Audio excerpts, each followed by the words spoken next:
कानपुर मंडलायुक्त सिविल कार्यालय में उत्तर प्रदेश विधानसभा अध्यक्ष सतीश महाना की अध्यक्षता में कानपुर की विकास कार्यों के महत्वपूर्ण परियोजना के संबंध में समीक्षा बैठक की गई। महाना ने कहा कि आज कानपुर महानगर के कई विकास कार्यों के संबंध में बैठकर दिशा निर्देश दिए गए हैं।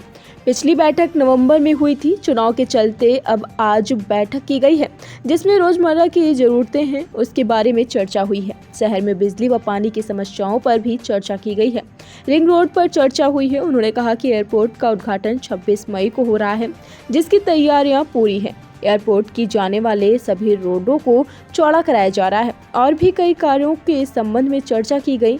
मीडिया द्वारा सांसद व विपक्षी विधायकों की बैठक में सम्मिलित न होने पर पूछे जाने पर महाना ने कहा कि बैठक के लिए किसी को निमंत्रण नहीं दिया जाता है, सूचना दी जाती है। बैठक में सभी उत्तर प्रदेश सरकार में विधायक विपक्षी विधायकों को छोड़कर मंडलायुक्त डॉक्टर राजशेखर, जिलाधिकारी Vishakh G Iyer, CDO Sudhir Kumar, police commissioner VP Jogdand सहित संबंधित अधिकारी मौजूद रहे। टुडे इंडिया लाइव न्यूज से पंकज अवस्थी की खास रिपोर्ट।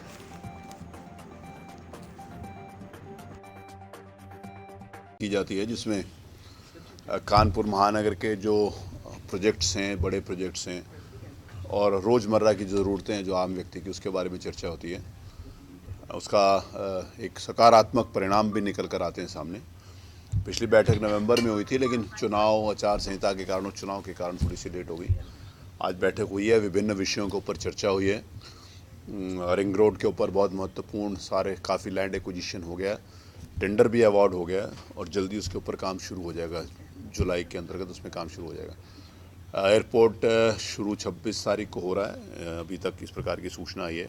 एयरपोर्ट के जो रोड है जीटी रोड से वहाँ पर एक वो रोड है, लेकिन आज मेरे द्वारा ये निर्देश दिया गया कि जाजमऊ से वाटर ट्रीटमेंट प्लांट से होते उधर से भी एक रोड जो ख़राब है उसको भी ठीक किया जाए, उसको भी चौड़ा किया जाए, जिससे कैंट में रहने वाले लोग या उस तरफ के रहने वाले लोग उसको रामा देवी से आके जीटी रोड की तरफ ना जाकर वहीं से डायरेक्ट वो वहाँ पर आ सकते हैं। उसके लिए भी आवश्यक निर्देश दिए गए हैं। रोज़मर्रा की जो ज़रूरतें हैं, जल निकासी की, नाले सफाई की, उसके बारे में चर्चा हुई है। सैमसी झील के बारे में एक अच्छा स्पॉट वहाँ पर टूरिज्म का डेवलप होने के लिए, उसको भी हम जल्दी, काम पूरा हो गया, उसको भी शुरू करेंगे। और विकास प्राधिकरण के द्वारा जो गरीब आदमियों के लिए प्रधानमंत्री आवास आवंटन किए वो भी पूरे हो जाएंगे। नवंबर तक उनका भी अलॉटमेंट हो जाएगा।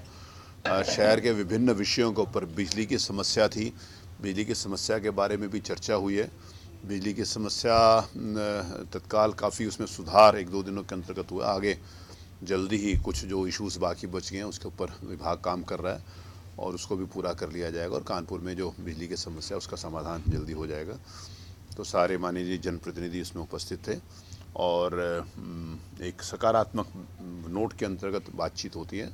काफ़ी अधिकारी अपने काम के मोड पर हैं और एक अच्छी टीम है काम करने वालों की आज हमारे पास कानपुर महानगर में।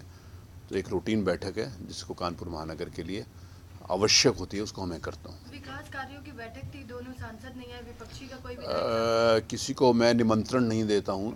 ये विधायकों की या सांसदों की बैठक नहीं है, विकास कामों की बैठक है।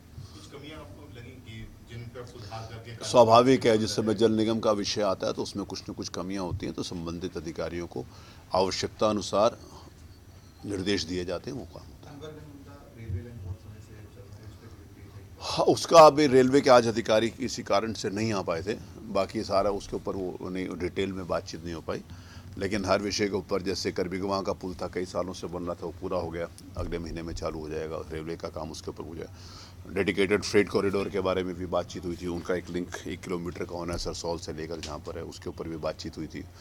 सरसौल पुल के बारे में बातचीत हुई, रेलवे का काम उसके ऊपर से पूरा हो गया। कई ये जो गंगा पुल के ऊपर है उसके बारे में बात हुई, जो पुराना गंगा पुल है उसको पूरा डिमोलिश करा के उसके ऊपर नया प्रपोजल भेजने के लिए निर्देश दिए गए हैं। सरसैया घाट वाला जो, उसके ऊपर भी आवश्यक निर्देश दिए गए हैं कि उसको प्रायोरिटी के ऊपर भेज कर उसका वो बना रहे थे पूरा डिटेल्ड प्रोजेक्ट। और उनको पैसा दिया था ब्रिज कॉरपोरेशन, उन्होंने सबमिट किया था, फिर उसमें कुछ कंसर्न्स थे और कुछ क्वेरीज थी, दोबारा उसमें वापस गया, उसको दोबारा आने के बाद उसको भी ठीक किया जाए। एयरपोर्ट की कनेक्टिविटी को बेहतर करने की कोशिश आप लोग कर रहे हैं, लेकिन यहाँ जो सर्विस देने वाली कंपनीज हैं वो देखिए, सर्विस बंद कर रही हैं, इससे नहीं, फ्लाइट्स को जो बंद कर रही हैं उसके ऊपर जब माननीय मंत्री जाएंगे उसके ऊपर चर्चा करेंगे। फ्लाइट्स तो जो प्राइवेट कंपनीज हैं वो आजकल, क्योंकि सारी एयरलाइंस प्राइवेट हैं, पहले एयर इंडिया चलाती थी वो भी टाटा को दे दी गया, तो वो अपनी वायबिलिटी भी देखती हैं, अपनी सवारी भी देखती हैं कि कानपुर से कहाँ के लिए। उदाहरण के लिए मुंबई के लिए 2 फ्लाइट चलती थी, एक दिल्ली के लिए एक ही चलती थी, क्योंकि दिल्ली की कनेक्टिविटी रेलवे से और रोड से भी बहुत अच्छी है, तो और उस नाते से इधर कुछ किराया भी बढ़ेंगे, वो भी कंसर्न होता है। एक जो कंपनी चल रही थी कहीं ना कहीं उसकी क्रेडिबिलिटी के ऊपर लोगों को लगता था कि किसी दिन कैंसिल हो जाए, वो भी एक कारण था। तो कई कारण होते हैं, किसी फ़्लाइट को बंद होने का केवल एक कारण नहीं होता कि वहाँ पर सिर्फ एयरपोर्ट का टर्मिनल अच्छा होना। टर्मिनल अब अच्छा हो जाएगा, टर्मिनल होने के साथ साथ सवारियों को जो वायबिलिटी, जो उसको स्टडी करते हैं उनका कितना ट्रैफिक होगा, ये प्राइवेट कंपनीज़ के आधार के ऊपर निर्भर करता है। हमारा प्रयास है कि कानपुर, मुंबई के लिए, कलकत्ता के लिए, अहमदाबाद के लिए, जहाँ जहाँ स्टेट्स के लिए, जहाँ जहाँ अच्छी कनेक्टिविटी मिले वहाँ पर लोग जाएँ। ये विकास बैठक है, लायबल नहीं है, कोई किसी को बुलाने के लिए, तो आपको लगता है कि विपक्ष के देखिए, मैं किसी को भी नहीं, इशू ये नहीं है किसी को आना चाहिए कि नहीं आना चाहिए। मैं बैठक करता हूँ, उसकी सूचना सबके पास जाती है, निमंत्रण किसी के पास नहीं जाता। बैठक हुई है, क्या है? देखिए, माननीय विधानसभा अध्यक्ष जी के नेतृत्व में जो है यहाँ पे एक बैठक होती है। हर 3 महीने में एक बैठक होती है जिसमें कि शहर के महत्वपूर्ण जो परियोजनाएं हैं उसके प्रगति की समीक्षा की जाती है, और कहीं कहीं कोई कठिनाई आ रही है किसी विभाग में तो इंटर डिपार्टमेंटल, क्योंकि सभी अधिकारी यहाँ पे रहते हैं विभागों के, उनसे समन्वय बनाते हुए उसको हल किया जाए। इसका उद्देश्य ये होता है कि जो प्रोजेक्ट्स है वो समय पर कंप्लीट किया जाए और उसका लाभ जो है आम जनमानस को मिल जाए।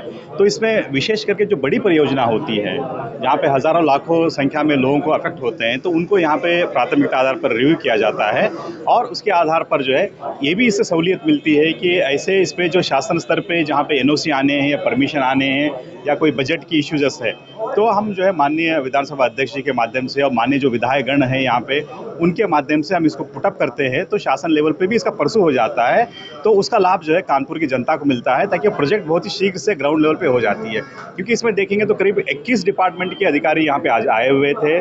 उसमें भारत सरकार के भी बहुत सारे जो है, जैसे सिविल एविएशन का है, रेलवेज़ के हैं, DFCC के हैं, ये सब लोग भी यहाँ पे आए हुए थे, और जो स्टेट गवर्नमेंट के डिपार्टमेंट्स भी आए हुए थे। तो एक प्लेटफॉर्म पे सभी अधिकारियों का आने से एक एक विषय पे जहाँ पे इंटर डिपार्टमेंटल की कठिनाई आती है तो उसका हल मिल जाता है, तो उसका लाभ जो है आम जनमानस को मिलती है।